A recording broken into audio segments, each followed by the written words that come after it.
I'm a director, and I'd never written a play before, and I didn't plan to write this play.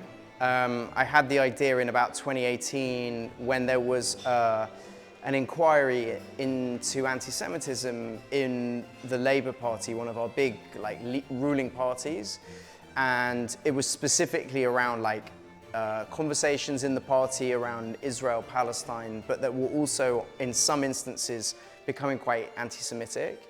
So I thought it would be interesting to try to dramatize and write a play about that. So I was looking for a playwright to write the play, and I mentioned the idea to Nick Heitner, and he suggested I try and write it. So I did.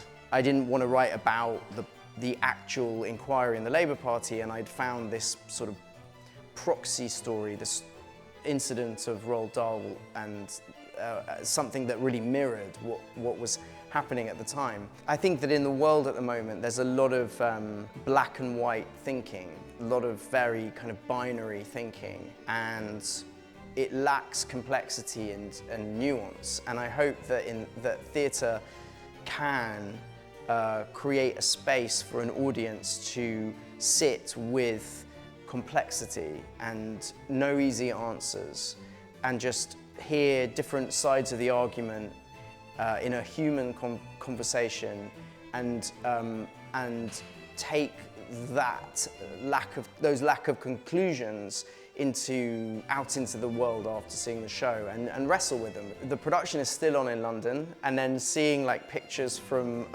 another production where the actors are different, but the room is a different version of the room of the set in London.